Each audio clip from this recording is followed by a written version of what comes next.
மக்களே வணக்கம். நான் உங்கள் மதன். கூலி படம் எப்படிப்பா இருக்குது அப்படின்னு சொல்லி பார்த்தோம்னா, இந்த படத்துடைய கதையை பற்றி சொல்கிறேங்க. ரொம்ப சிம்பிளான ஒரு ஸ்டோரி தான்.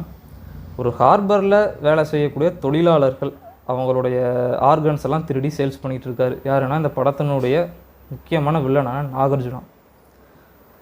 அப்போ டெட் பாடிஸ்லாம் நிறையா தேங்கும் இல்லையா, அந்த டெட் பாடிஸ் எல்லாம் இப்போ ஒரு டிஸ்போஸ் பண்ணி ஆகணும். அதுக்கு என்ன ப்ராசஸ் ஃபாலோ பண்ணுறாங்க அப்படின்னா, ஹார்பர் அப்படின்னா அவங்களுக்கு சொல்லவா வேணும், தமிழ் சினிமாவில் நம்ம வழக்கமாக பார்க்குற மாதிரி கல்லை கட்டி கடலை தூக்கி போட்டுறது. இப்படி போடும்பொழுது என்ன ஆகுது அப்படின்னா, கவர்மெண்ட் வந்து நாகார்ஜுனா அவர்களுக்கு இந்த மாதிரிப்பா மறுபடியும் இந்த பாடிஸ்லாம் கரை ஒதுங்குச்சு அப்படின்னா கவர்மெண்ட்டுக்கு இது வந்து கெட்ட பேராகும், நீங்கள் பண்ணாதீங்க அப்படின்னு சொல்லி அவங்க ஒரு ப்ரெஷர் தர்றாங்க. அப்போ அவர் இந்த பாடிஸ் எல்லாம் என்ன பண்ணலான்னு சொல்லி பிளான் பண்ணிகிட்டு இருக்காரு. சேம் டைமில் சத்யராஜ் அவர்கள் ஒரு க்ரீமெண்டேஷன் சேர் அவர் ஒன்று கண்டுபிடிக்கிறார். அதாவது கரண்ட் மூலியமாக டெட் பாடிஸை தகனம் செய்யும். சரிங்களா, அந்த சேர் மூலியமாக தகனம் செஞ்சாங்க அப்படின்னா வேஸ்டேஜ் பார்த்திங்கன்னா ரொம்ப கம்மியாகும் அப்படின்னு ஒரு கவர்மெண்ட்டில் போய் சொல்கிறாரு. கவர்மெண்ட் ஸ்டாஃப்ஸ் எல்லாம் அதை பார்த்துக்கிட்டு, இல்லை நாங்கள் இதுக்கு அப்ரூவ் தரமாட்டோம், வேஸ்டேஜ் ரொம்ப கம்மியாகும்னு நீங்கள் எனக்கு சொல்கிறீங்க, பட் இது ஒரு சமூகத்துக்கு ஆகாதவங்க கையில் இந்த சேர் போய் சிக்கிருச்சு அப்படின்னா பேராபத்தாயிரும் அப்படின்னு சொல்லி அதை பேன் பண்ணிடுறாங்க. ஸோ இப்படி ஒரு சேர் இருக்கிறது நாகார்ஜுனா அவர்களுக்கு எப்படி தெரிய போயிடுது. தெரிய போனதே அவர் என்ன சத்யராஜை கூப்பிட்டு அவர் சொல்கிறாருன்னா, பிளாக்மெயில் பண்ணி இந்த மாதிரி என் ஹார்பரில் நிறையா டெட் பாடிஸ் இருக்கும், அதெல்லாம் நாங்கள் உங்களுக்கு தரோம், நீங்கள் எனக்கு இந்த டெட் பாடிஸெல்லாம் நீங்கள் இப்போ டிஸ்போஸ் பண்ணி தந்துடுங்க, அதற்கான கூலி வந்து நான் உங்களுக்கு கொடுத்துட்றேன்னு சொல்லி அவர் கூலி, அதாவது சம்பளத்தை தந்து வேலை வாங்கிட்டு இருக்கார். திடீர்னு பார்த்தீங்கன்னா சர்ப்ரைசிங்காக சத்யராஜ் அவர்கள் டெத் ஆகிடுறார். சத்யராஜ் அவர்களை யாரும் கொன்னா, அதுக்கான காரணம் என்ன அப்படின்னு கண்டுபிடிக்கிறது தான் இந்த படத்தினுடைய கதாநாயகனான ரஜினிகாந்த் அவர்களுடைய வேலை. கண்டுபிடிக்கிறாரா இல்லையா, அதே மாதிரி ஸ்ருதிஹாசனுக்கும் ரஜினிகாந்த் அவர்களுக்கும் உள்ள இப்போ இந்த தொடர்பு என்ன, அதாவது இப்போ ரிலேஷன்ஷிப் என்ன அப்படிங்கிறது தான் இந்த படத்தினுடைய சர்ப்ரைசிங் ஃபேக்டர்ஸ், கதைக்களம். ஓகேங்க, இப்போ இந்த படத்துடைய கதையை பற்றி பார்த்துட்டோம் இல்லையா. இந்த படத்துடைய பாசிட்டிவ்ஸ் என்னென்ன அப்படின்னு சொல்லி பார்த்தோம் அப்படின்னா, இந்த படத்தினுடைய மெயின் வில்லன் நாகார்ஜுனா அவர்களாக இருந்தாலும் அவரை தூக்கி சாப்பிடக்கூடிய ஒரு ஆக்டிங்கை தந்திருக்காரு அப்படின்னா அது வந்து ஷோபின் அவர்கள் பின்னியிருக்காருங்க. ஒரு மலையாளம் இண்டஸ்ட்ரியில் நிறைய திறமையான ஆட்கள் இருப்பாங்க அப்படிங்கிறதெல்லாம் நாம் நிறைய பார்த்துருக்கோம். பட் இவர் வந்து மெயின் கேரக்டரை தூக்கி சாப்பிட்டார். ஏன் சொல்கிறேன்னா, இந்த படத்தை பார்த்துட்டு தேட்டர் விட்டு வெளியே வந்தோம்னா அவரோட கேரக்டர் தான் பார்த்திங்கன்னா மனசுக்குள்ளே ஆழமாக பதிஞ்சிருக்குது. சூப்பராக இருக்குதுங்க. அடுத்து என்ன அப்படின்னா, டிஏஜிங் டெக்னாலஜி.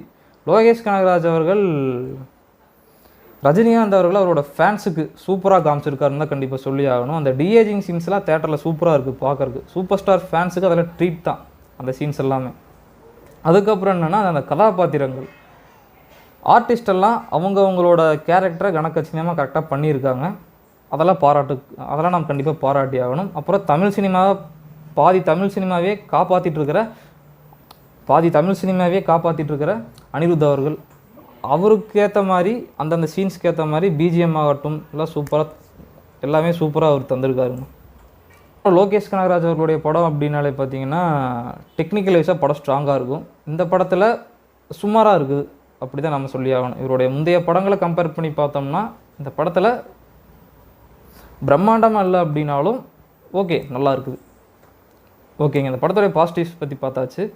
இப்போ நெகட்டிவ்ஸ் என்னென்ன அப்படின்னு சொல்லி பார்த்தோம்னா, இங்கே தாயா கதையே ஸ்டார்ட் ஆகுது அப்படிங்கிற மாதிரி அன்வான்ட் கேமியோஸ். அமீர் கான் இதுக்குங்க இந்த படத்துக்கு.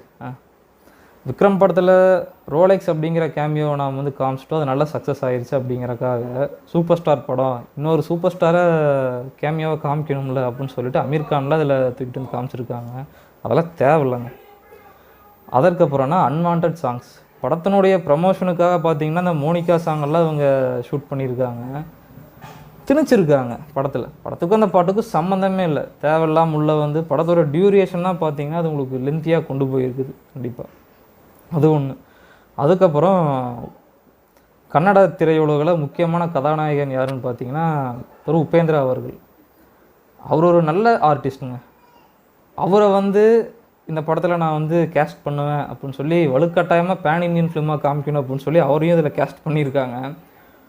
அவரும் ஒரு சீனில் செகண்ட் ஹாஃபில் ஒரு ஃபைட் சீனில் பார்த்தீங்க அப்படின்னா உங்களுக்கு செகண்ட் ஹாஃபில் கரெக்டாக உங்களுக்கு மேன்ஷனில் ஒரு ஃபைட் வரும். அந்த ஃபைட்டில் அரிசி மூட்டை எடுக்கிறோம் பார்த்தீங்களா, அந்த கொக்கியை வச்சுக்கிட்டுலாம் போட்டு ஃபைட் பண்ணி தமாஸ் பண்ணியிருக்காங்க சத்தியமாக. அந்த ஃபைட் சீன்லாம் பார்த்தீங்கன்னா படத்துக்கு தேவை தான், பட் அவ்வளோ லென்த்தாக தேவையா? இவரை சூப்பர் ஸ்டார் வந்து காளிஷான்னு சொல்லி கூப்பிட்றதும், அவர் அங்கேருந்து வந்து நீங்கள் போங்க தலைவரை நான் உங்களை காப்பாற்றுறேன்னு சொல்லி ஃபைட் பண்ணுறதும், அதெல்லாம் காமெடியாக இருக்குங்க. அந்த ஃபைட் சீன்லாம் தேவையில்லை. அதுக்கப்புறம் என்னன்னு பார்த்தீங்கன்னா, முக்கியமான கேரக்டர் சத்யராஜ் அவர்களுடையது. அந்த கேரக்டர் வந்து டெத் ஆகுது, எதுக்காக கொண்டாங்க அப்படிங்கிறத அழுத்தமாக அந்த படத்தில் சொல்லலை. அது ஒன்று. அதுக்கப்புறம் என்னென்னா, இந்த படத்தில் ஒரு ஃபீமேல் கேரக்டர் இருக்குதுங்க. அதாவது